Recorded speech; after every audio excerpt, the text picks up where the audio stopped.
Hey guys, got a couple of doozies here, some Sega Saturn shooters that I've been hanging to get and I've heard so many good things about. The first one is, as I tried to put on my best Japanese macho voice there, is Soku Garentai, the legendary shooter that Raising brought out, and I'm stoked to finally have it in my grasp. It's got a lock-on system like layer section. I love that game. As I said, it looks insane. It's just drilled over footage in the past and now I have it. It's a really tidy condition, but no spine card, but I'm not going to get caught up on all that sort of stuff, but just glad to have this great game. And speaking of which, another one that I've really been keen on getting because I'm a huge Darius fan. I love the Darius 2 on the Mega Drive, and I've only had the chance to play this game on the arcade version of the PS2 collection. It blew me away, psychedelic, trippy, and of course the Darius goodness, all that gameplay would come to light. To have the Saturn version now is just too much. Haven't had a chance to play it, I can't wait, but this is a true gem that I've really been wanting to get on the Saturn, the Japanese version. So really stoked. And thirdly, this is a game that is quite nostalgic for me. It's got terrible cover art, but it just doesn't do this game justice because the characters in this are really well drawn. But I used to play this back in the day, hard out, about 1997 with friends. We'd thrash this game. It's a one-on-one fighter with a very eerie, atmospheric theme, horror and Greek mythology and stuff, and it's just really well done. It's got one of the very first fighters, I think, to use foreground and background fighting and different levels, and the scaling effects are quite well done for its time. And I see here it's by Naxatsoft, so no surprises there that it's a good game, released in '95. I'll try and take the booklet out and show you. I think this is definitely an overlooked game, and I'm sure that once I play it again, it'll still stack up in the gameplay department because remember, it was so quality back then.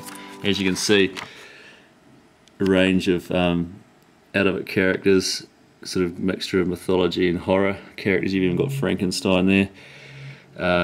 Really cool. I'll put some gameplay below. You sort of have to see it and to get an appreciation of how sort of unique it was and is still, I think. So, one that you may not have heard of, or Battle Monsters, with a shocking cover art, which is a bit different for a Japanese game. There's my phone going. And finally, I know I just recently did my top 10 platforms for the Mega Drive, and perhaps I should have held fire because I've got a real doozy here that I've just got. This is The Great Circus Mystery 2 by the almighty Capcom, and this is an amazing looking platformer. Firstly, just the graphics, it looks very SNESy. That's in its graphics and the way it's lots of colour, but all that sort of pastel-y colour like the SNES. Looks like a SNES game actually, and it's just so well done, so much attention to detail here, and there's really cool gameplay mechanics. Like, you've got, the really cool thing about this game is that you've got like 2-player co-op mode, and you've also got sort of interchangeable characters through the game and different mechanics with grappling hooks and vacuums. You've also got that pick up and throw Mario mechanic, but as you can see from these screenshots, top notch looking. And I've only played through the second stage in this, but cool bosses, recognisable characters, just really diverse and lots of depth in the platform department.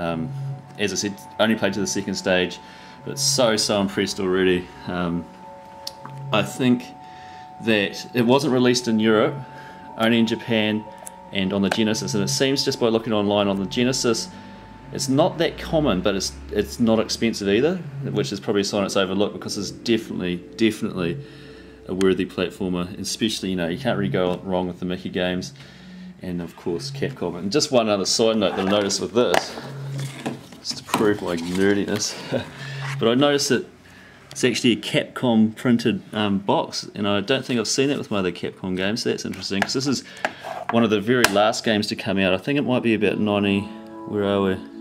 Oh, it's a 94, so perhaps near the end there, but keep an eye peeled for that, guys, as well. So that's all. Stoked to have these great shmups, and keep an eye out for old battle monsters too. I'll put some footage below. I'll catch up.